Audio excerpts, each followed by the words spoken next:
जय हिंद दोस्तों। आज हम लोग सीटेट की क्लास को स्टार्ट करने वाले हैं, जो कि ये सीटेट एग्ज़ाम 2024 के लिए बहुत ही महत्वपूर्ण है। इसमें हम लोग सामाजिक विज्ञान को पढ़ने वाले हैं। सामाजिक विज्ञान में सबसे पहले हम लोग इतिहास को देखने वाले हैं। इतिहास में अब तक सीटेट में 2024 तक जितने भी क्वेश्चन पूछे गए हैं, उन सभी क्वेश्चनों को हम लोग चैप्टर वाइज से देखने वाले हैं, जो कि यह होने वाले एग्ज़ाम सीटेट दिसंबर के लिए बहुत ही महत्वपूर्ण है। तो चलिए हम लोग देखते हैं। इसमें केवल हम लोग पीवाई को ही सॉल्व करने वाले हैं। अब तक जितने भी क्वेश्चन पूछे गए हैं, उन सभी क्वेश्चनों को हम लोग केवल इसमें देखेंगे दोस्तों। तो सबसे पहले हम लोग इतिहास से देखेंगे कितने क्वेश्चन पूछे गए हैं। तो चलिए देखते हैं हम लोग।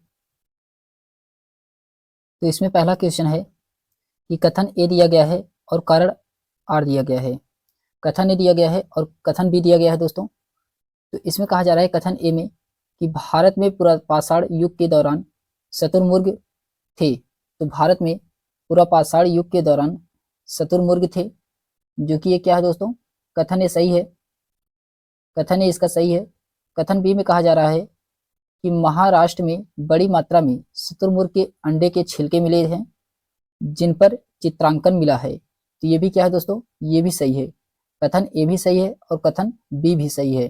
तो दोनों कथन इसमें सही दोस्तों। ऑप्शन नंबर इसका बी वाला राइट आंसर होगा। पहला दूसरा दोनों इसमें सही हैं। अच्छा, इसके एक्सप्लेनेशन दिया गया दोस्तों कि पुरापाषाण काल सबसे प्रारंभिक काल है। यह दो ग्रीक शब्दों से आता है। पैलियो, जिसका अर्थ है कि पुराना, और लिथोस, जिसका अर्थ है पत्थर। अफ्रीका के लिए उड़ान भरने वाले पक्षी शुतुरमुर्ग ने लगभग 25,000 साल पहले भारत में बसाया गया था। हालांकि यह अफ्रीका का मूल निवासी है। भारत में पुरापाषाण युग के दौरान शुतुरमुर्ग होते हैं। भारत में शुतुरमुर्ग के अंडे के टुकड़े पाए गए हैं, जो ज्यादातर राजस्थान, महाराष्ट्र, मध्य प्रदेश में पाए जाते हैं। महाराष्ट्र में बड़ी मात्रा में शुतुरमुर्ग के अंडे के छिलके मिले हैं, जिन पर चित्रांकन मिला है।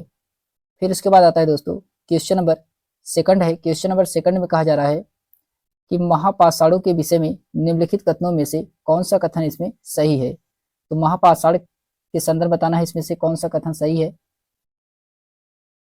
तो इसका राइट आंसर हो दोस्तों, इनका उपयोग दफन करने की जगह को चिन्हित करने के लिए किया जाता था। ऑप्शन नंबर इसका पहला वाला सही है। इनका उपयोग दफन करने की जगहों को चिन्हित करने के लिए किया जाता था। ऑप्शन नंबर इसका ए वाला राइट आंसर होगा दोस्तों। फिर उसके बाद आता है, अच्छा, इसके एक्सप्लेनेशन दिया गया दोस्तों कि महापाषाणों का उपयोग दफन करने की जगह को चिन्हित करने के लिए किया जाता था। महापाषाण, महा का मतलब होता है बड़ा और पाषाण का मतलब होता है पत्थर। तो कब्र बनाने की प्रथा लगभग 3000 वर्ष पूर्व शुरू हुई थी। यह प्रथा दक्कन, दक्षिण भारत, उत्तर पूर्वी भारत और कश्मीर में प्रचलित थी। सामान्यतः मृतकों को खास किस्म के मिट्टी के बर्तनों के साथ दफनाया जाता था। इनके साथ मिलने वाले लोहे के औजार, घोड़ों के कंकाल तथा पत्थर और सोने के गहने प्राप्त हुए हैं दोस्तों। फिर इसके बाद आता है क्वेश्चन नंबर थर्ड है। इसमें कहा जा रहा है कि मानव इतिहास में कौन सा काल युग सबसे लंबा था। तो सबसे लंबा काल युग ये पुरापाषाण युग है दोस्तों। ऑप्शन नंबर इसका ए वाला राइट आंसर होगा। इसकी एक्सप्लेनेशन दिया गया है कि प्रागैतिहासिक पाषाण काल को 3 भागों में बांटा गया था। पहला पुरापाषाण काल, जो कि ये 25 लाख ईसा पूर्व से लेकर के 10,000 ईसा पूर्व तक माना जाता है। दूसरा है मध्य पाषाण काल, ये 10,000 ईसा पूर्व से लेकर के 4,000 ईसा पूर्व तक माना जाता है। तीसरा है नवपाषाण काल, जो कि ये 4,000 ईसा पूर्व से लेकर के 2,000 ईस्वी पूर्व तक माना जाता है दोस्तों। तो इस प्रकार सबसे लंबा काल पुरापाषाण काल का ही माना गया है। फिर क्वेश्चन नंबर 4 है दोस्तों कि कथन ए दिया गया है और कथन बी दिया गया है। इसको आपको पढ़ करके सही विकल्प का चयन करना है, कौन सा इसमें सही है। इसमें कहा जा रहा है कथन ए में कि करीब 2500 वर्ष पूर्व लोहे के औजारों, जिसमें जंगलों के साफ करने के लिए कुल्हाड़ियां और जुताई के लिए हलों का फाल शामिल है, के बढ़ते प्रयोग का प्रमाण मिला है, जो कृषि उत्पादन में बढ़ोतरी के लिए उपयोग की जाती थी। जो कि ये क्या है, सही दोस्तों। बी में कहा जा रहा है कि लगभग 2500 वर्ष पूर्व तक अनेक शहर विकसित हुए थे। ये भी इसमें सही है, दोनों सही दोस्तों, और दोनों इसका एक्सप्लेनेशन भी कर रहा है। तो इसका राइट आंसर क्या होगा, ऑप्शन नंबर इसका सी वाला सही दोस्तों। ए और बी दोनों सही है, ए बी का संबंध है। फिर उसके बाद आता है क्वेश्चन नंबर, अच्छा इसके एक्सप्लेनेशन दिया गया है दोस्तों कि आज से 2500 वर्ष पूर्व उत्तर भारत में भारतीय इतिहास का द्वितीय नगरीकरण हुआ था। लोहे की खोज से बनी मजबूत कुल्हाड़ी ने जंगलों को तेजी से साफ किया। लोहे के फाल वाले हल की लकड़ी से हल से अधिक गहराई तक जुताई करते थे। इसने कृषि उत्पादन को बढ़ाया। उत्पादन से व्यापार, व्यापार से शहरों का विकास हुआ, जिसमें चंपा, साकेत, कौशाम्बी आदि थे। फिर क्वेश्चन नंबर 5वां है दोस्तों, इसमें कहा जा रहा है कि मध्य पाषाण युग को निम्नलिखित में से किस परिवर्तन द्वारा किया गया था। तो किसके परिवर्तन के द्वारा किया गया था, तो इसका राइट आंसर क्या होगा, घास वाले मैदान बनाना। ऑप्शन नंबर इसका ए वाला सही दोस्तों, घास वाले मैदान बनाना। इसके एक्सप्लेनेशन में कहा जा रहा है कि मध्य पाषाण काल, जो कि ये 10,000 से 6,000 ईसा पूर्व तक माना गया है, को संक्रमण काल कहा जाता है। इस दौरान पर्यावरण में अनेक परिवर्तन हुए, जिसमें घास वाले मैदान का बनना, अच्छी वर्षा होना, छोटे छोटे औजारों का निर्माण, जिस कारण इसे माइक्रोलिथिक भी कहा जाता है। क्वेश्चन नंबर 6 है दोस्तों, रहट, चरखे एवं आग्नेय शास्त्रों का आविष्कार हुआ था। तो कब हुआ था, ये हुआ था दोस्तों मध्य काल में, मध्य काल में हुआ था। ऑप्शन नंबर इसका सी वाला सही दोस्तों। रहट, चरखे, आग्नेय शास्त्रों का आविष्कार मध्य काल में 14वीं एवं 15वीं शताब्दी में हुआ था। फिर क्वेश्चन नंबर 7 है दोस्तों कि एक महापाषाण कब्र में 2 कंकालों के अवशेष थे। इन दोनों में से महिला के कंकाल का अनुमान लगाने हेतु देखना होगा। तो इसमें क्या देखा गया था कि जो महिला के कंकाल का पता लगाया जा सके। तो हड्डियों की संरचना, हड्डियों की संरचना, ऑप्शन नंबर इसका पहला वाला सही दोस्तों। कंकालों के साथ मिले आभूषण, ये नहीं, क्योंकि उस समय स्त्री पुरुष दोनों आभूषण पहनते थे। कंकालों का आकार, ये भी नहीं होगा। कंकालों के साथ मिले खाना पकाने के बर्तन, ये भी इसमें नहीं होगा दोस्तों। केवल इसमें राइट आंसर होगा पहला, हड्डियों की संरचना से देखा जाता है कि उस समय महिला हैं या पुरुष हैं। ऑप्शन नंबर इसका सी वाला राइट आंसर होगा दोस्तों। फिर क्वेश्चन नंबर, अच्छा इसके एक्सप्लेनेशन दिया गया दोस्तों, आप लोग इसके एक्सप्लेनेशन अवश्य पढ़िए, क्योंकि इसके एक्सप्लेनेशन से भी क्वेश्चन पूछे जाते हैं। इसमें दिया गया है कि एक पाषाण कब्र में 2 कंकालों के अवशेष थे। इन दोनों में से महिला के कंकाल का अनुमान लगाने का सबसे बेहतर तरीका उनकी हड्डियों की संरचना है। चूंकि महिलाएं बच्चे को जन्म देती हैं, इसीलिए उनका श्रेणी, मेखला या कुल्हा पुरुषों से ज्यादा चौड़ा होता था। कभी कभी लोग कंकाल के साथ मिलने सामान के आधार पर इसका अंदाजा लगाते हैं। उदाहरण के लिए यदि कंकाल के साथ गहने मिलते हैं तो कई बार उस महिलाओं का कंकाल मान लिया जाता है। लेकिन ऐसी समझ के साथ समस्याएं हैं। समस्याएं यह बात की हैं दोस्तों कि अक्सर पुरुष भी आभूषण पहनते थे उस समय। इसी प्रकार छोटे आकार के आधार पर एक बच्चे के कंकाल को आसानी से पहचाना जा सकता है, लेकिन एक बच्चे और बच्ची के कंकाल के बीच कोई बड़ा फर्क नहीं होता है। फिर क्वेश्चन नंबर 8 है दोस्तों, इसमें कहा जा रहा है कि प्रारंभिक काल से शुरू करके आरोहिक क्रम में निम्नलिखित को सजाए। तो इसमें आपको प्रारंभिक काल से शुरू करके आरोहिक क्रम में इसमें बताना है कौन सा इसमें आरोहिक क्रम है। तो सबसे पहले इसमें आएगा दोस्तों वेदों की रचना की शुरुआत, ये सबसे पहले आएगा। वेदों की रचना की शुरुआत ये पहले नंबर पे आएगा। दूसरे नंबर पे आएगा दोस्तों महापाषाणों के निर्माण की शुरुआत, ये दूसरे नंबर पे आएगा। तीसरे नंबर पे आएगा दोस्तों इनाम गांव में कृषकों का निवास, ये तीसरे नंबर पे आएगा। चौथे पे आएगा चरक, ये चौथे नंबर पे आएगा दोस्तों। तो इसका राइट आंसर क्या होगा, A B C D, option number इसका सी वाला सही दोस्तों। अच्छा इसके एक्सप्लेनेशन दिया गया है कि वेदों की रचना का प्रारंभ लगभग 3500 साल पहले हुआ था। महापाषाणों के निर्माण की शुरुआत लगभग 3000 साल पहले हुआ था। इनाम गांव में कृषकों का निवास 3600 से 2700 साल पहले हुआ था।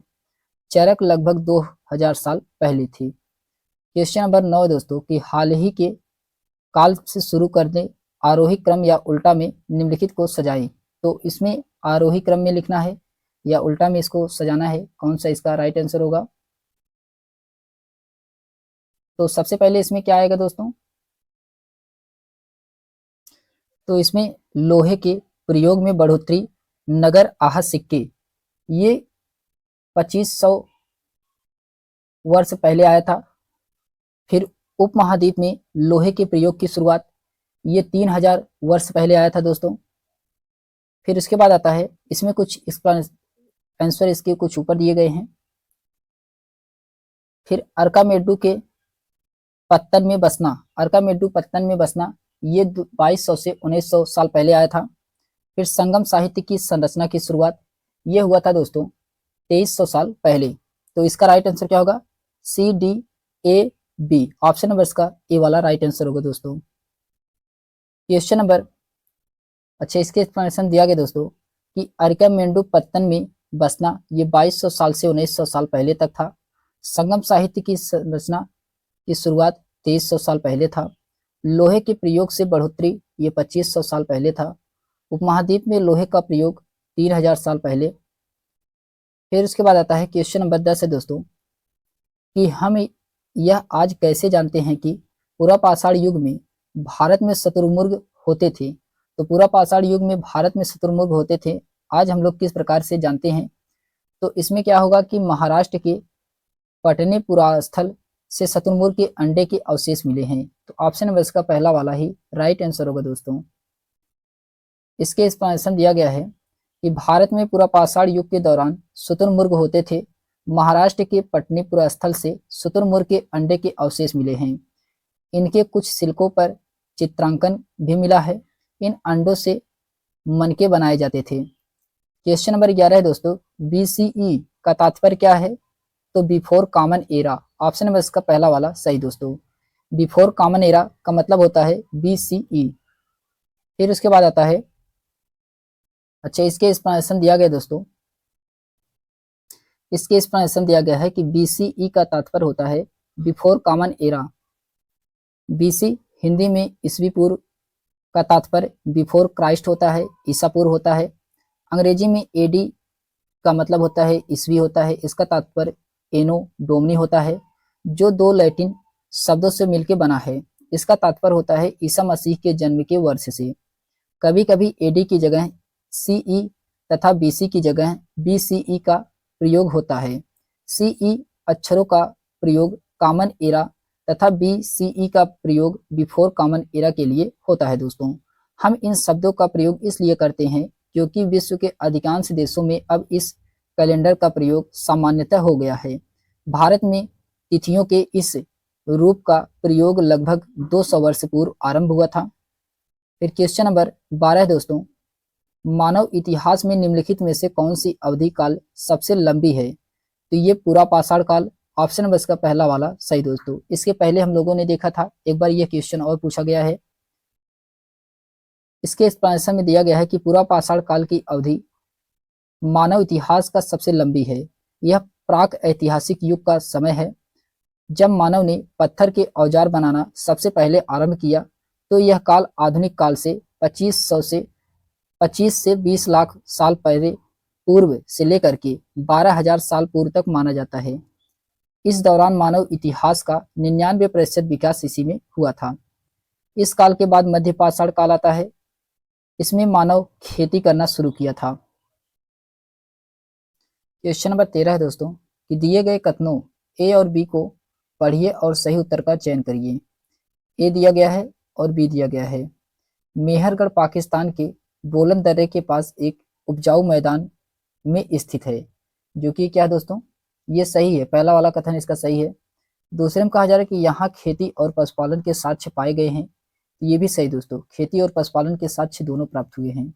तो ऑप्शन नंबर इसका पहला वाला ऑप्शन नंबर इसका डी वाला राइट आंसर दोस्तों। ए और बी इसमें दोनों सही हैं, ऑप्शन नंबर इसका डी वाला राइट आंसर होगा दोस्तों। अच्छा इसके एक्सप्लेनेशन दिया गया दोस्तों कि मेहरगढ़ जो कि पाकिस्तान के बोलन दर्रे के पास एक उपजाऊ मैदान में स्थित है।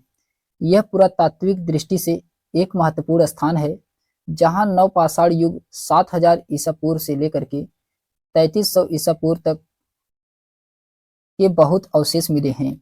यह स्थान वर्तमान में बलूचिस्तान पाकिस्तान में है। यहाँ प्राचीनतम कृषि एवं पशुपालन से संबंधित साक्ष्य प्राप्त हुए हैं, जिनसे पता चलता है कि यहाँ के लोग गेहूं और जौ की खेती करते थे। यहाँ से गेहूं की 3 और जौ के 2 किस्में का उपयोग किया गया है। मेहरगढ़ को बलूचिस्तान की रोटी या टोकरी भी कहा जाता है। यहाँ के लोग भेड़, बकरी, अन्य जानवर पालते थे। क्वेश्चन नंबर 14 दोस्तों कि ऋग्वेद के विषय में निम्नलिखित में से 3 कथन पर विचार कीजिए और सही उत्तर का चयन करिए। तो इसका राइट आंसर क्या होगा इसमें क्वेश्चन नंबर 14 में? तो इसमें दिया गया है कि यह 35 वर्ष पूर्व लिखी गई था, जो कि ये क्या है दोस्तों? सही है। इसकी रचना ऋग्वेद की 35 वर्ष पहले पूर्व किया गया था। इसकी रचना प्रकृति में की गई थी, तो ये भी सही है। इसमें 1000 से अधिक प्रार्थनाएं हैं, तो ये भी इसमें सही है दोस्तों। इसमें तीनों कथन सही है, लेकिन इसमें तीनों कथन में कोई ऑप्शन दिया नहीं गया है, इसलिए इसका कोई ऑप्शन सही नहीं होगा दोस्तों। आइए इसके एक्सप्लेनेशन से हम लोग देखते हैं कि वेद 4 प्रकार के होते हैं। ऋग्वेद होता है, सामवेद, यजुर्वेद और अथर्ववेद। ऋग्वेद सबसे प्राचीन ग्रंथ है। इनकी रचना लगभग 3500 ईसा पूर्व में हुई है। ऋग्वेद में 1000 से अधिक प्रार्थनाएं हैं, जिन्हें सूक्त कहा गया है, जिनमें 3 देवता बहुत महत्वपूर्ण हैं। कौन कौन? अग्नि, आग और इंद्र। अग्नि अग्नि ये जो कि आग के देवता हैं, और इंद्र ये युद्ध के देवता हैं, और सोम जो कि ये एक प्रकार का पौधा है, जिसमें एक खास पेय पदार्थ बनाया जाता है सोम पौधे से। ऋग्वेद की भाषा प्राक या संस्कृत, वैदिक संस्कृत कहलाती है। फिर क्वेश्चन नंबर 15 दोस्तों, इसमें कहा जा रहा है कि भारत में प्राचीन समय के संदर्भ में निम्नलिखित मिलान कीजिए और उपयुक्त विकल्प का चुनाव कीजिए। आपको बताना है इसमें से कौन सा सही है क्वेश्चन नंबर 15 में। तो इसका राइट आंसर क्या होगा दोस्तों क्वेश्चन नंबर 15 का? तो संगम साहित्य की रचना ये हुआ था दोस्तों। संगम साहित्य की रचना 300 BCE से लेकर के 300 CE तक। तो दूसरा सही है इसका। पश्चिमोत्तर में सिकंदर का आक्रमण, ये सिकंदर का आक्रमण हुआ था 327 से 325 BCE तक। तो पहला सही है। हर्षवर्धन का शासनकाल, ये हर्षवर्धन का शासनकाल आता है दोस्तों 606 से लेकर के 647 ईस्वी तक। स्वेन सांग का भारत आगमन ये 630 से लेकर के 643 तक होता है। तो इसमें राइट आंसर क्या होगा? ए का दूसरा सही है, बी का पहला, सी का चौथा और डी का इसमें तीसरा सही है दोस्तों। तो इसका राइट आंसर दोस्तों ऑप्शन नंबर इसका सी वाला सही है। फिर उसके बाद इसमें दिया गया दोस्तों कि संगम साहित्य ये जो कि 300 BCE से लेकर के 300 CE तक है। पश्चिमोत्तर में सिकंदर का आक्रमण ये 327 से लेकर के 325 BCE में है। हर्षवर्धन का शासनकाल ये 606 से लेकर के था 647 CE तक था, और स्वेनसांग का भारत आगमन ये 630 से 43 तक था। फिर इसके बाद आता है नेक्स्ट क्वेश्चन है दोस्तों। इसमें कहा जा रहा है कि इतिहास में तिथियों एवं वर्षों को सूचित करने के लिए प्रयोग में आने वाली वर्तमान के बारे में निम्नलिखित में से कौन सा कथन सही है। तो आपको इसमें बताना है कौन सा कथन सही है क्वेश्चन नंबर 16 में। इसमें पहला कथन दिया गया है दोस्तों, अतीत ने वर्तमान को कैसा प्रभावित किया है, इसकी जांच किए बिना इतिहास पूर्ण रूप से अतीत पर निर्भर करता है। ये जो कि क्या है दोस्तों, ये सही है। दूसरे में कहा जा रहा है कि इतिहास मानव चेतना के व्यक्तिगत और सामूहिक दोनों में पहुंचाने में विकास की कहानी है। ये भी सही इसमें दोस्तों। तीसरे में कहा जा रहा है कि इतिहास अतीत और भविष्य में प्रगतिशील परिवर्तनों की घटनाओं के बीच एक संवाद है। ये गलत है दोस्तों इसमें। और डी में कहा जा रहा है कि निरंतरता और सुसंगतता इतिहास का आवश्यकताएं होती हैं। ये भी इसमें सही दोस्तों। ए, बी और डी इसका राइट आंसर होगा। ए बी डी इसका राइट आंसर होगा। ऑप्शन नंबर इसका डी वाला सही दोस्तों। फिर उसके बाद आता है, अच्छा इसके एक्सप्लेनेशन दिया गया है दोस्तों कि इतिहास में तिथियों एवं वर्षों को सूचित करने के लिए प्रयोग में आने वाली वर्तमान के बारे में निम्न कथन सत्य हैं इसमें से। तो इसमें पहला कथन दिया गया है कि अतीत ने वर्तमान को कैसे प्रभावित किया, इसकी जांच किए बिना इतिहास पूर्ण रूप से अतीत पर निर्भर करता है। दूसरे में कहा जा रहा है कि इतिहास मानव की चेतना के व्यक्तिगत और सामूहिक दोनों पहलुओं में विकास की कहानी है। और तीसरे में कहा जा रहा है कि निरंतरता और सुसंगतता इतिहास की आवश्यक आवश्यकताएं हैं। ये भी इसमें सही दोस्तों। फिर उसके बाद आता है क्वेश्चन नंबर 17 है। इसमें कहा जा रहा है कि इतिहास में तिथियों एवं वर्षों को सूचित करने के लिए प्रयोग में आने वाली वर्तमान के बारे में निम्नलिखित में से कौन सा कथन इसमें सही है। तो आपको बताना इसमें कौन सा कथन सही है। एडी के स्थान पे BCEI है, जो कि ये सही दोस्तों। ऑप्शन में इसका फर्स्ट वाला राइट आंसर होगा। फिर उसके बाद आता है, इसके एक्सप्लेनेशन दिया गया है कि इतिहास में तिथियों एवं वर्षों को सूचित करने के लिए प्रयोग में आने वाली वर्तमान के बारे में निम्नलिखित में से BC के स्थान पर AD का प्रयोग सही है। AD का फुल फॉर्म होता है एनो डोमिनी, जबकि BC का फुल फॉर्म होता है बिफोर क्राइस्ट। AD ये ईसा मसीह के जन्म के बाद का समय है, जबकि BC ईसा मसीह के जन्म के पहले का समय है। AD को हम लोग हिंदी में ईस्वी कहते हैं, जबकि BC को हिंदी में ईसा पूर्व कहते हैं दोस्तों। फिर क्वेश्चन नंबर 18 है कि वो भुर्ज या बर्च की छाल कहाँ पाई गई जिस पर ऋग्वेद की वैदिक प्रार्थनाएं या सूक्त लिखी गई थी। ये कहाँ पे पाया गया था। ये पाया गया था कश्मीर में। ऑप्शन नंबर इसका ए वाला सही दोस्तों। कश्मीर इसका राइट आंसर होगा। इसके एक्सप्लेनेशन दिया गया दोस्तों कि वो भुर्ज छाल कश्मीर में पाई गई जिस पर ऋग्वेद की वैदिक प्रथाएं या सूक्त लिखी गई हैं। लगभग 150 वर्ष पहले ऋग्वेद को सबसे पहली बार छापने के लिए इस भुर्ज की छाल का उपयोग किया जाता था। यह पांडुलिपि पूरे महाराष्ट्र पुस्तकालय में सुरक्षित है। ऋग्वैदिक में 1000 से ज्यादा प्रार्थनाएं और जिन्हें हम लोग क्या कहते हैं, सूक्त कहते हैं। क्वेश्चन नंबर 19 है दोस्तों। इसमें कहा जा रहा है कि ABC को पढ़िए और सही विकल्प का इसमें चयन करना है। इसमें बताना है कौन सा विकल्प सही है ABC में। तो पहला दिया गया है कि पूरा पाषाण काल 20 लाख साल से पहले 12,000 साल पहले के दौरान माना जाता है, जो कि सही है। दूसरे में कहा जा रहा है कि इस काल को भी 3 भागों में बांटा गया है, आरंभिक, मध्य एवं उत्तर पूर्व पाषाण युग। ये भी सही दोस्तों। तीसरे में कहा जा रहा है इस मानव इतिहास की लगभग 99% कहानी इसी काल के दौरान घटित हुई है। ये भी इसमें क्या है, सही है। इसमें तीनों कथन सही दोस्तों। तो इसका राइट आंसर क्या होगा। ऑप्शन नंबर इसका डी वाला सही दोस्तों। ABC सभी इसमें सही हैं। फिर क्वेश्चन नंबर, अच्छा इसके एक्सप्लेनेशन दिया गया दोस्तों कि पूरा पाषाण काल 20 लाख साल पहले 12,000 साल पहले के दौरान माना जाता है। इस काल को भी 3 भागों में बांटा गया है, आरंभिक, मध्य एवं उत्तर पूर्व पाषाण। भीमबेटका के गुफा चित्र पूर्व पाषाण कालीन के हैं, जो मध्य प्रदेश में स्थित है। पशुपालन का प्रारंभ मध्य पाषाण काल में हुआ है। मानव इतिहास की लगभग 99% कहानी इसी काल के दौरान घटित हुई थी। फिर क्वेश्चन नंबर 20 है दोस्तों कि ऐसा माना जाता है कि सेंट थॉमस लगभग 2000 साल पहले इस राज्य में आए थे तथा भारत में ईसाई धर्म लाने का श्रेय उन्हीं को जाता है। वह राज्य कौन सा था। तो वह राज्य केरल था दोस्तों। सबसे पहले कहाँ आए थे, तो ये केरल में आए थे सेंट थॉमस। ऑप्शन नंबर इसका सी वाला राइट आंसर होगा दोस्तों। इसके एक्सप्लेनेशन दिया गया है कि ईसा मसीह के शिष्य सेंट थॉमस लगभग 2000 साल पहले केरल राज्य में आए थे। साथ में भारत में ईसाई धर्म के लाने का उन्हें श्रेय जाता है। उन्होंने उस काल में सर्वप्रथम एक नदी के किनारे तप कर रहे थे।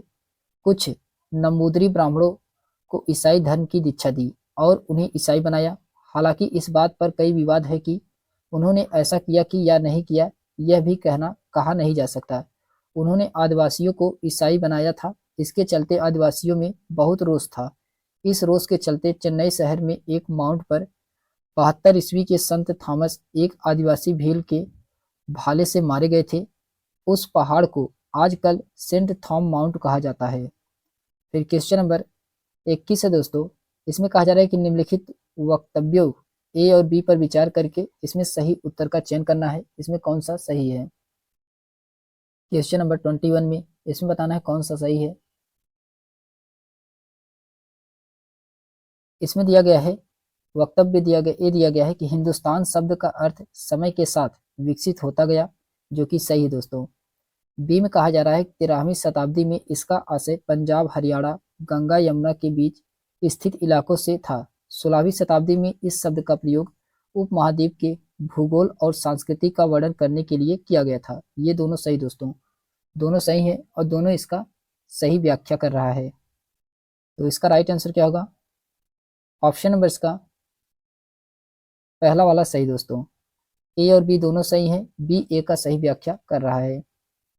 फिर इसके बाद आता है, इसके एक्सप्लेनेशन दिया गया है कि हिंदुस्तान शब्द का अर्थ समय के साथ विकसित होता गया, क्योंकि 13वीं शताब्दी में इसका आशय पंजाब, हरियाणा और गंगा यमुना के बीच में स्थित इलाकों से था। 16वीं शताब्दी में इस शब्द का प्रयोग इस उपमहाद्वीप के भूगोल और संस्कृति के वर्णन करने के लिए किया गया था और भारत गणराज्य को हिंद यानी कि अरबी में अल हिंद कहा जाता है। हिंदुस्तान एवं हिंद शब्द का प्रयोग अक्सर अरबी एवं ईरानी किया करते थे।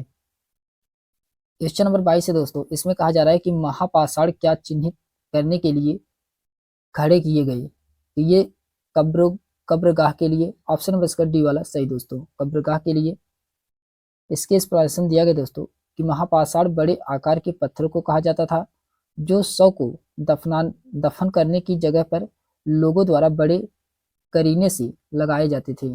महापाषाण कब्र बनाने की ये प्रथा लगभग 3000 साल पहले शुरू हुई थी। यह प्रथा दक्कन, दक्षिण भारत, उत्तर पूर्वी भारत और कश्मीर में प्रचलित थी। क्वेश्चन नंबर 23 दोस्तों।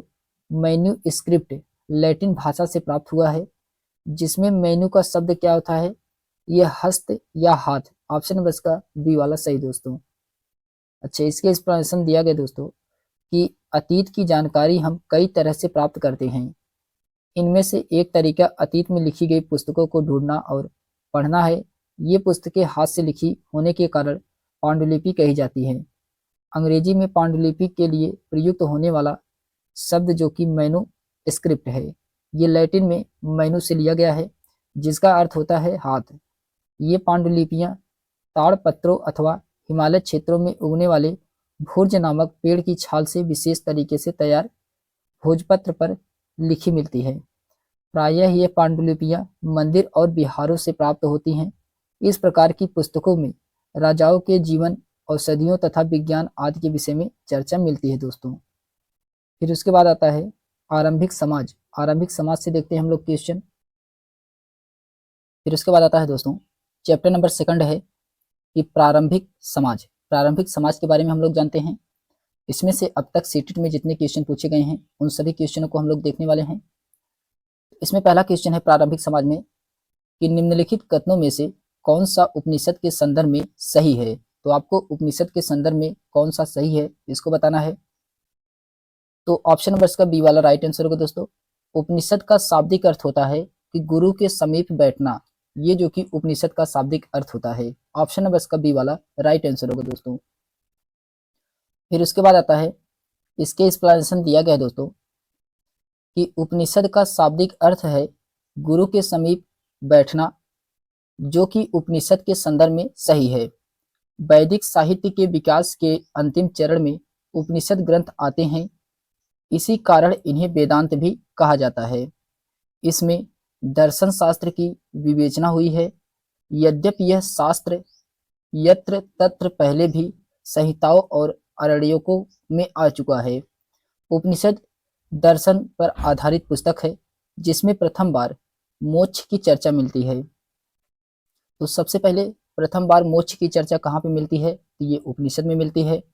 इनमें कुछ क्षत्रिय राजाओं का भी उल्लेख किया गया है। फिर उसके बाद आता है, इसमें कुछ महत्वपूर्ण नोट्स दिए गए हैं। तो छांदोग्य उपनिषद में केवल 3 आश्रमों का उल्लेख मिलता है, जबकि जौबौलिक उपनिषद में 4 आश्रमों का उल्लेख मिलता है। फिर उसके बाद आता है क्वेश्चन नंबर सेकंड है दोस्तों।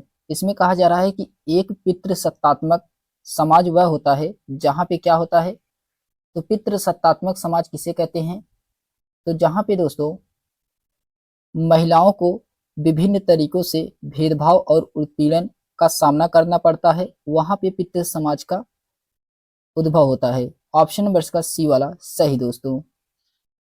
फिर उसके बाद आता है, इसके एक्सप्लेनेशन दिया गया दोस्तों कि एक पितृ समाज में महिलाओं को विभिन्न तरीके से भेदभाव और उत्पीड़न का सामना करना पड़ता है। पितृ समाज शब्द से आशय है कि पिता की सत्ता, जहां परिवार की सत्ता पिता के हाथों में होती है, पिता के बाद उसके पुत्र इस योग्य होता है, तो उसे कुल मिलाकर के सारे प्रबंध पर पुरुषों का वर्चस्व होता है, जहां स्त्रियों के लिए कोई अधिकार नहीं है। इस समाज में पुरुष प्रधान एवं स्त्रियां गौण होती है। ऐसे समाज की समस्त सुख सुविधा, यहाँ तक कि खाने पीने की भी दुराभाव स्त्रियों के साथ होता है, जो कि नारी के मौलिक अधिकारों की अवहेलना है। पितृ सत्ता समाज नारी के व्यक्तित्व को अधिग्रहण की भांति ग्रसित कर लेता है। स्त्री चाहे कितनी भी योग्य हो और पुरुष चाहे कमतर हो, किंतु प्रधान पुरुष ही को ही मिलता है, पुरुष ही प्रधान होता है। क्वेश्चन नंबर थर्ड है दोस्तों। फिर इसके बाद आता है क्वेश्चन नंबर थर्ड है दोस्तों कि प्राचीन भारत के लेखों के संदर्भ में ए तथा बी कथनों को पढ़ें तथा सही विकल्प का चयन करें। ए दिया गया है और बी दिया गया है। ए में कहा जा रहा है पुराणों का पाठ प्रत्येक व्यक्ति को पढ़ने के लिए था, शूद्र भी इसे पढ़ते थे, जो कि पहला वाला क्या है दोस्तों, गलत है। दूसरे में कहा जा रहा है कि शूद्रों को वेद पढ़ने की अनुमति नहीं थी, ये सही है दोस्तों। बी वाला इसका सही है, जबकि ए वाला गलत है इसका। तो इसका राइट आंसर क्या होगा, ऑप्शन नंबर इसका बी वाला सही दोस्तों। बी वाला सही है परंतु ए गलत है इसमें। फिर इसके एक्सप्लेनेशन दिया गया दोस्तों कि प्राचीन भारत के लेखों के संदर्भ में पुराणों का पाठ शूद्र को पढ़ने की अनुमति नहीं थी। फिर इसमें शूद्र को वेद पढ़ने की अनुमति नहीं थी, यह कथन तो सत्य है। इस कथन के कारण बी सही है। प्राचीन पुराणों में विष्णु, शिव, दुर्गा या पार्वती जैसी देवी देवताओं से जुड़ी कहानियां हैं। इसमें इन देवी देवताओं की पूजा की विधियां दी गई हैं। इसके अतिरिक्त इसमें संसार की सृष्टि की रचना और राजाओं के बारे में भी बताया गया है। फिर इसके बाद आता है क्वेश्चन नंबर 4 है दोस्तों कि ऋग्वेद मूल रूप से निम्नलिखित में से किस भाषा में रची गई थी। तो ऋग्वेद ये किस भाषा में रची गई थी, ये रचा गया था दोस्तों ऋग्वेद संस्कृत में। ऑप्शन नंबर का सी वाला सही है, संस्कृत भाषा में रचा गया था ऋग्वेद। इसमें कहा जा रहा है कि ऋग्वेद मूल रूप से संस्कृत भाषा में रची गई थी। वेदों की रचना वैदिक काल में हुई थी। वैदिक सभ्यता आर्य द्वारा निर्मित की गई थी और आर्यों की भाषा संस्कृत थी। फिर इसमें दिया गया है कि ऋग्वेद को इतिहासकार हिंदी यूरोपीय भाषा परिवार की अभी तक उपलब्धि पहली रचनाओं में ऐसा एक मानते हैं। यह एक प्रमुख हिंदू धार्मिक ग्रंथ है। फिर उसके बाद आता है क्वेश्चन नंबर 5 है दोस्तों कि निम्नलिखित में से कौन सा विकल्प मृतकों को उनके सामान के साथ दफनाए जाने के कारण सबसे अच्छी व्याख्या करता है। तो सबसे अच्छी व्याख्या इसमें करता है दोस्तों कि मृत्यु के बाद भी जीवन में लोगों का विश्वास था। मृत्यु के बाद भी जीवन में लोगों का विश्वास था। ऑप्शन नंबर इसका पहला वाला राइट आंसर होगा दोस्तों। फिर उसके बाद आता है, इसके एक्सप्लेनेशन दिया गया दोस्तों कि प्राचीन भारत एवं अन्य देशों में यह अवधारणा प्रचलित थी कि मृत्यु के बाद भी जीवन हो सकता है या मृत्यु की व्यक्ति पुनः जीवित हो सकता है। इसीलिए दाह संस्कार के समय उनके साथ जरूरत की चीजें भी दफनाई जाती थी। फिर क्वेश्चन नंबर 6 है दोस्तों कि किस क्षेत्र में भूस्वामियों को वेल्लार कहा जाता था। ये तमिलनाडु के क्षेत्र में, तमिल के क्षेत्र में। ऑप्शन नंबर इसका बी वाला सही दोस्तों। फिर उसके बाद आता है, इसके एक्सप्लेनेशन दिया गया है दोस्तों कि तमिल के क्षेत्र के भूस्वामियों को वेल्लार कहा जाता था। संगम युग में साधारण हल चलाने वाले को उझावर के नाम से जाना जाता था। दासों सहित भूमिहीन मजदूरों को कैदिसियार और आदिमई के नाम से जाना जाता था। फिर उसके बाद आता है 7 है, क्वेश्चन नंबर 7 है कि कथन ए और कथन बी को पढ़ें और सही विकल्प का इसमें चयन करना है। क्वेश्चन नंबर 7 में इसमें बताना है कौन सा सही है। पहला कथन दिया गया है कि ब्राह्मणों को समीस भोजन करने की अनुमति नहीं थी, जो कि ये सही दोस्तों, पहला वाला इसका सही है। दूसरे में कहा जा रहा है कि बृहधर्म पुराण जो बंगाल में रचित 13वीं शताब्दी का संस्कृत ग्रंथ है ने स्थानीय ब्राह्मणों को कुछ खास किस्म की मछली खाने की अनुमति देती है। ये भी इसमें सही दोस्तों, दोनों कथन सही है इसमें। तो इसका राइट आंसर क्या होगा? ऑप्शन नंबर का डी वाला सही दोस्तों, ए और बी दोनों सही हैं। फिर इसके एक्सप्लेनेशन दिया गया दोस्तों, सामिस भोजन वह भोजन है जिसमें मांस, मदिरा आदि का सेवन किया जाता है, जिसे ब्राह्मणों को खाने की अनुमति नहीं थी। बृहद धर्म पुराण जो कि 13वीं शताब्दी का संस्कृत ग्रंथ है, ब्राह्मणों को बंगाल में एक खास प्रकार की मछली खाने की अनुमति देता है। बृहद धर्म पुराण एक हिंदू धार्मिक ग्रंथ है जिसे 18 उप पुराणों में से मुख्यतः अंतिम पुराण के रूप में वर्गीकृत किया जाता है। क्वेश्चन नंबर 8 है दोस्तों कि उत्तराधिकारी की सहदयाद प्रथा का अर्थ क्या है? तो इसका अर्थ होता है दोस्तों सभी पुत्रों के बीच विरासत का विभाजन। सहदयाद का अर्थ होता है कि सभी पुत्रों के बीच विरासत का विभाजन। ऑप्शन नंबर इसका डी वाला सही दोस्तों। फिर उसके बाद आता है, इसके एक्सप्लेनेशन दिया गया है कि उत्तराधिकार की 2 परंपराएं हैं, ज्येष्ठाधिकार तथा सहदयादा, जो कि ज्येष्ठाधिकार में सबसे पुत्र राज्य का उत्तराधिकारी होता था, सबसे बड़े पुत्र का, तथा सहदयादा में सी पुत्रों के बीच विरासत का विभाजन होता था। मुगल काल में इसी परंपरा का पालन किया जाता था। फिर क्वेश्चन नंबर 9 है दोस्तों, इसमें कहा जा रहा है कि निम्नलिखित शब्दों का उत्तर भारत के गांव की उनकी अनुरूप भूमिका के साथ मिलान कराइए। तो आपको बताना है इसमें कौन सा मिलान कराना है, सही कौन सा है। क्वेश्चन नंबर 9 में इसमें दिया गया है दोस्तों, ग्राम भोजक। ग्राम भोजक ये भूस्वामी या ग्राम प्रमुख होता था, तो इसका चौथा सही है। गृहपति, गृहपति दिया गया है दोस्तों, स्वतंत्र कृषक होता था गृहपति, तीसरा सही है। दास कर्मकार, दास कर्मकार दूसरों की जमीन पर काम करने वाला होता है, दूसरों की जमीन पर काम करने वाला होता है, तो सी का इसमें पहला सही है। ए का इसमें चौथा सही है, बी का तीसरा है और सी का इसमें पहला सही दोस्तों। तो इसका राइट आंसर क्या होगा? राइट आंसर होगा दोस्तों ऑप्शन नंबर का ए वाला सही है, ए का चौथा, बी का तीसरा और सी का पहला। फिर उसके बाद आता है, अच्छा इसके एक्सप्लेनेशन में वही दिया गया दोस्तों कि ग्राम भोज जो कि भूस्वामी या ग्राम मुखिया होता था, गृहपति स्वतंत्र कृषक होता था, दास कर्मकार ये दूसरों की जमीन पर काम करने वाला होता है। फिर क्वेश्चन नंबर 10 है दोस्तों कि महायान बौद्ध धर्म का आरंभिक मान्यताओं से निम्न में से किन कारणों से भिन्न था, और इसमें एक सही विकल्प का चयन करना है। आपको इसमें से कौन सा विकल्प सही है इसको बताना है। तो इसमें दिया गया है दोस्तों कि इसमें बुद्ध की उपस्थिति साकेतों द्वारा दर्शाई गई थी, जो कि ये क्या है, ये गलत है दोस्तों। बी में कहा जा रहा है इसमें बोधिसत्व एकांतवास में रहते थे, तो ये भी इसमें गलत है। सी में कहा जा रहा है कि इसमें बुद्ध की प्रतिमाएं बनाई गई थी, तो ये सही दोस्तों, इसमें बुद्ध की प्रतिमाएं बनाई गई थी, ये सही है।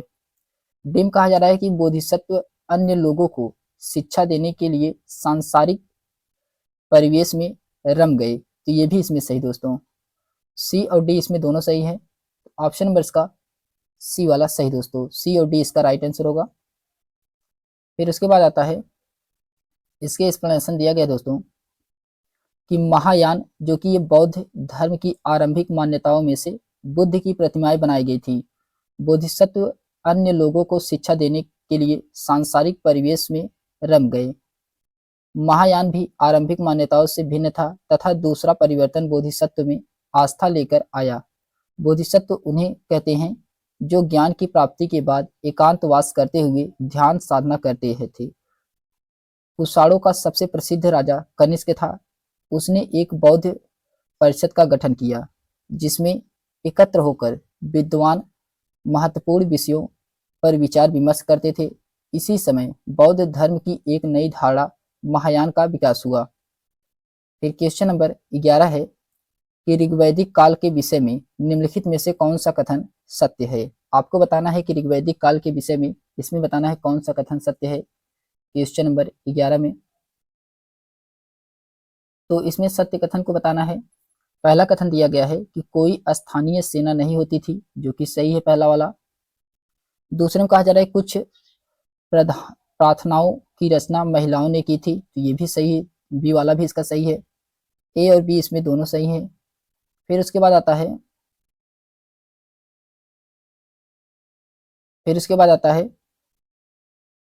दास और दस्यु भी यज्ञ करते थे, ये गलत है दोस्तों। राजाओं के पास अपनी राजधानी नगर या महल नहीं होती थी, तो ये भी सही दोस्तों। इसमें ए सही है, बी सही है और सी डी सही है। ए बी और डी इसका राइट आंसर होगा। तो ऑप्शन नंबर इसका बी वाला सही दोस्तों। ए बी डी इसका राइट आंसर है दोस्तों। फिर उसके बाद आता है इसके एक्सप्लेनेशन दिया गया है कि ऋग्वैदिक काल के विषय में सही कथन है कोई स्थानीय सेना नहीं होती थी, कुछ प्रार्थनाओं की रचना महिलाओं ने की थी और राजाओं के पास राजधानी नगर या महल नहीं होते थे। ऋग्वैदिक काल में आर्यों के भौतिक जीवन के बारे में कुछ आभास मिलते हैं। भारत में उनकी सफलता के कारण थे घोड़े, रथ, संभवतः कांसे के कुछ अस्त्र शस्त्र का व उपकरण जिनके बारे में हमें पुरातात्विक प्रमाण मिलते हैं। ऋग्वेद के प्राचीन काल में फाल का उल्लेख मिलता है। आर्यों को विभिन्न धातुओं के बारे में जानकारी थी। मैक्सिमुलर ने आर्यों का निवास स्थान मध्य एशिया माना है, जो कि यह सर्वाधिक मान्य अवधारणा है।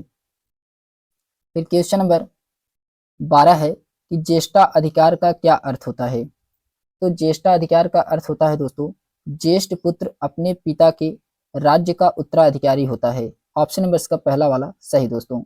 ज्येष्ठा अधिकार का अर्थ होता है कि ज्येष्ठ पुत्र अपने पिता के राज्य का उत्तराधिकारी होता है। फिर उसके बाद आता है इसके एक्सप्लेनेशन दिया गया दोस्तों कि ज्येष्ठा अधिकार का अर्थ ज्येष्ठ अपने पिता राज्य का उत्तराधिकारी होता है। यह अधिकार परंपरा प्राप्त होता है। शासक इसकी मृत्यु या हटने पर उसके छोटे भाई के बजाय उसका बड़ा बेटा ज्येष्ठता की वजह से उसका उत्तराधिकारी ग्रहण करता है। कोई शासक के जीवित रहते हुए उसके जीवन काल में ही उत्तराधिकारी का निर्धारण के कारण राज्य में अशांति एवं युद्ध का वातावरण हो जाता था। इस अवस्था को पनपने न देने के लिए प्रायः शासकों ने ज्येष्ठाधिकार का सहारा लिया। फिर क्वेश्चन नंबर 13 है दोस्तों। इसमें कहा जा रहा है कि निम्नलिखित में से कौन सा सुमेलित है। आपको इसमें सही सुमेलित कराना है। एक्स और वाई में कौन सा इसमें सही सुमेलित है क्वेश्चन नंबर 13 में। तो इसमें दिया गया है दोस्तों गढ़। गढ़ गढ़ का मतलब होता है बहु सदस्यों वाला दल। गढ़ का मतलब होता है बहु सदस्यों वाला दल। और संघ, संघ का मतलब होता है संगठन या समूह, संगठन या समूह। श्रेणी, श्रेणी का मतलब होता है व्यापारी संगठन। और ग्राम भोजक का मतलब होता है ग्राम मुखिया। तो इसका राइट आंसर क्या होगा। ए का दूसरा सही है, बी का पहला, सी का चौथा और डी का इसमें तीसरा सही है दोस्तों।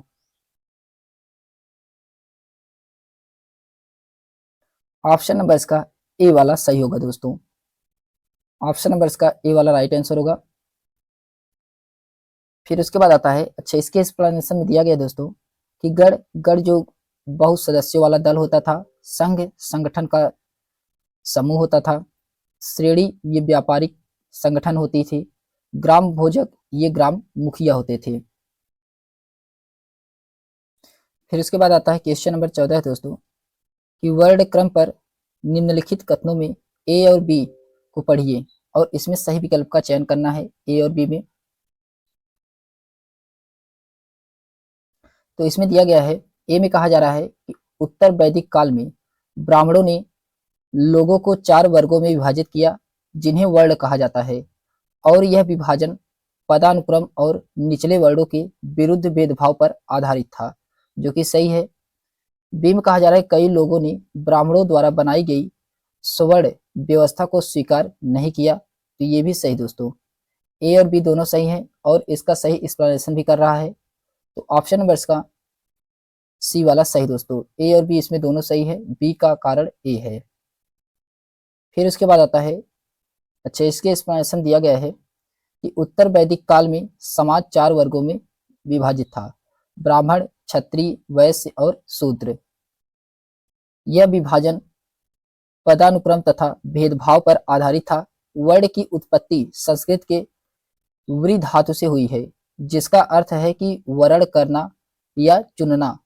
कई लोगों ने ब्राह्मणों द्वारा बनाई गई स्वर्ण व्यवस्था को स्वीकार नहीं किया। इन महायान विभूतियों में राजा राम मोहन राय, डॉक्टर भीमराव अंबेडकर, ज्योतिबा फूले, पंडिता रमाबाई इत्यादि थे। फिर उसके बाद आता है दोस्तों चैप्टर नंबर 3 है। इसमें कहा जा रहा है कि प्रथम कृषक और चरवाहे। प्रथम कृषक और चरवाहे से देखते हैं हम लोग क्वेश्चन। इसमें पहला क्वेश्चन दिया गया है कि निम्नलिखित में से कौन सा कथन सही नहीं है। आखेटक खाद्य संग्राहक समुदाय एक स्थान से दूसरे स्थान पर क्यों जाते थे। आपको इसमें बताना है कौन सा सही नहीं है। तो पहला दिया गया है कि वे आसपास के पौधे, फलों और जानवरों को खाकर समाप्त कर देते थे, ये जो कि सही दोस्तों। दूसरे में कहा जा रहा है कि जानवर एक जगह से दूसरी जगह जाया करते थे, तो ये भी सही है। तीसरे में कहा जा रहा है कि पेड़ों और पौधों में फल फूल अलग अलग मौसम में आते थे, तो ये भी सही है। और चौथे में कहा जा रहा है कि वे एक जगह तलाश कर रहे थे जहां राज्य स्थापित कर सके, ये गलत है दोस्तों। ऑप्शन नंबर इसका डी वाला यही राइट आंसर होगा इसका। इसके एक्सप्लेनेशन दिया गया दोस्तों कि आखेटक खाद्य संग्राहक समुदाय एक स्थान से दूसरे स्थान निम्न कारणों से जाया करते थे। पहला कारण है कि वे आसपास के पौधों, फलों और जानवरों को खाकर समाप्त कर देते थे। दूसरा कारण है कि जानवर एक स्थान से दूसरे स्थान जाया करते थे। तीसरा कारण है कि पौधों और पेड़ों में फल फूल अलग मौसम में लगते थे। फिर क्वेश्चन नंबर सेकंड है दोस्तों कि जैसे जैसे लोग पशुओं को पालतू बनाना आरंभ किया, पालतू पशु धीरे धीरे जंगली पशुओं से इस रूप से भिन्न हो गए। तो किस रूप से भिन्न हो गए थे। क्वेश्चन नंबर सेकंड का इसमें राइट आंसर क्या होगा दोस्तों।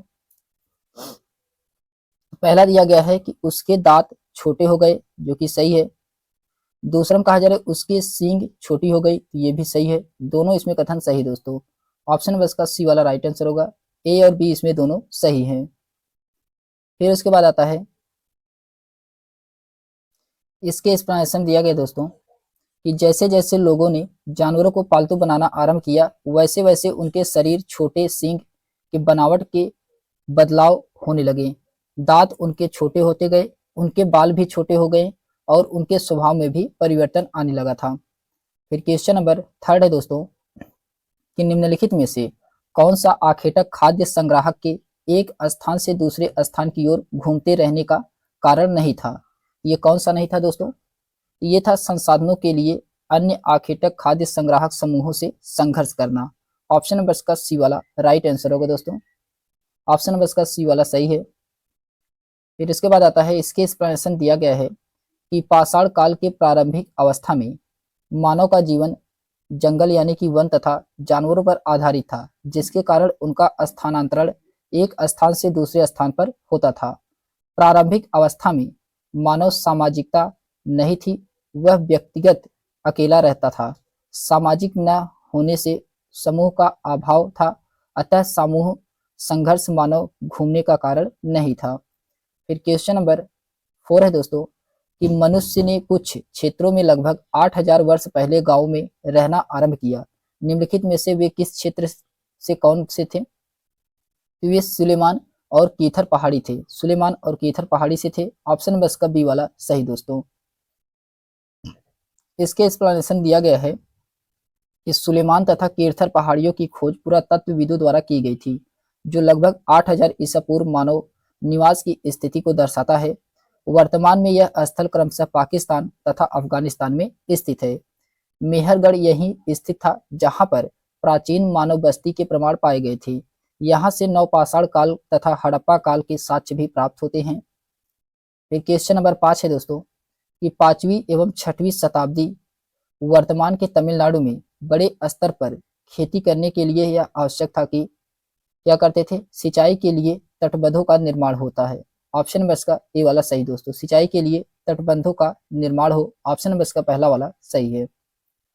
इसके एक्सप्लेनेशन दिया गया है कि तमिलनाडु प्रायद्वीपीय भारत के अंतर्गत आता है, जहां पर पुरानी चट्टानी अवसंरचना होने के कारण प्राचीन समय से ही कृषि योग्य भूमि के लिए सिंचाई की आवश्यकता थी। 5वीं एवं 6वीं शताब्दी में यहाँ पर कृषि कार्य हेतु सिंचाई के लिए तटबंधों की आवश्यकता थी। क्वेश्चन नंबर 6 है दोस्तों, प्राचीन तमिलनाडु में की बस्तियों को उरर कहते थे। उरर किसे कहा जाता था? ये उरर कहा जाता था दोस्तों किसे? ये खेतिहरों और किसानों को उरर कहा जाता था। ऑप्शन नंबर इसका सी वाला सही है, खेतिहरों और किसानों को उरर कहा जाता था। इसके एक्सप्लेनेशन दिया गया है कि प्राचीन तमिल में खेतिहरों किसानों की बस्तियों को उर कहा जाता था। उर राज्य की सबसे छोटी इकाई थी। संपूर्ण राज्य को मंडलों में विभक्त किया जाता था। प्रांतों का प्रशासन मुख्यतः चोल राजकुमारों के अधीन था। मंडल को विशाल भूक्षेत्र में बांटा गया, जिन्हें कोट्टम कहा जाता था। प्रत्येक कोट्टम को अनेक नाडुओं अथवा जनपद में विभाजित किया गया था। प्रत्येक नाडु में अनेक कुर्रम अथवा ग्राम समूह सम्मिलित थे। ग्राम या उर प्रशासन की सबसे छोटी इकाई थी। फिर क्वेश्चन नंबर 7 है दोस्तों कि लगभग 2300 वर्ष पूर्व तमिल क्षेत्र में बड़े भूस्वामियों को कहते थे, तो वेल्लार कहते थे। क्या कहते थे? वेल्लार कहा जाता था। ऑप्शन नंबर इसका ए वाला सही दोस्तों। इसके एक्सप्लेनेशन दिया गया है कि तमिल क्षेत्र में बड़े भूस्वामियों को लगभग 2300 वर्ष पूर्व वेल्लार के रूप में जाना जाता था तथा संगम युग में साधारण हल चलाने वाले को उझावर और भूमिहीन मजदूर या दास को कैडिसियार और आदिभाई नाम से जाना जाता था। संगम काल के दौरान तमिलों का प्रमुख व्यवसाय कृषि पशुपालन था। 500 ईस्वी पूर्व से 300 ईस्वी जिसने जीवन की आवश्यकताओं के रूप में देखा जाता था और इसलिए इसने कभी सभी व्यवसायों में सबसे महत्वपूर्ण माना जाता था कि किसान या उझावर सामाजिक सूचक में सबसे ऊपर थे। फिर क्वेश्चन नंबर 8 है दोस्तों कि हमें ज्ञात है कि हड़प्पा कालीन लोगों ने हल का प्रयोग किया था, क्योंकि पुरातत्वविदों को साक्ष्य या प्रमाण मिले हैं। ये मिला है दोस्तों खिलौना हल का। ऑप्शन नंबर इसका सी वाला सही है, खिलौना हल का मिला है। इसके एक्सप्लेनेशन दिया गया है कि हमें ज्ञात है कि हड़प्पा कालीन लोगों ने हल का प्रयोग किया था, क्योंकि पुरातत्वविदों को खिलौना हल के साक्ष्य मिले हैं। हड़प्पा जो कि ये रावी नदी के तट पर स्थित था, जो पाकिस्तान के पंजाब राज्य स्थित है। हड़प्पा सभ्यता की खोज दयाराम साहनी ने 1921 ईस्वी में किया था। फिर क्वेश्चन नंबर 9 है दोस्तों कि हमें आरंभिक कृषकों एवं पशुपालकों के बारे में कैसे पता चलता है? ये पता चलता है दोस्तों हमारे पास उस समय का लिखित रिकॉर्ड है, जो कि ये गलत है। हमारे पास अनाज एवं जानवरों की हड्डियों के साक्ष्य हैं, ये सही है। ऑप्शन नंबर इसका बी वाला राइट आंसर होगा दोस्तों। इसके एक्सप्लेनेशन दिया गया है कि हमें आरंभिक कृषियों एवं पशुपालकों के बारे में जानकारी अनाजों और जानवरों की हड्डियों के साक्ष्य से पता चलता है। इन साक्ष्यों से पुरातत्वविदों को कृषकों और पशुपालकों के होने के साक्ष्य मिले हैं। ये पूरे उपमहाद्वीप में पाए गए हैं।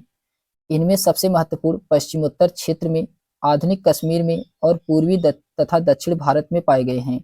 वास्तव में ये स्थान कृषकों और पशुपालकों की बस्तियां थी या नहीं, इसे जांच करने के लिए वैज्ञानिक ने खुद खुदाई में मिले और पौधों और पशुओं की हड्डी के नाखून का अध्ययन करते हैं।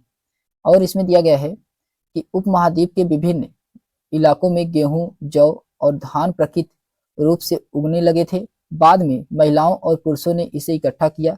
साथ ही वे यह भी सीखने लगे हैं कि अनाज कहाँ उगाते थे और कब पककर तैयार होता था। इसके पश्चात वे स्वयं कृषि करना सीख गए थे। फिर उसके बाद आता है दोस्तों चैप्टर नंबर 4 है कि प्रथम शहर। चैप्टर नंबर 4 है प्रथम शहर।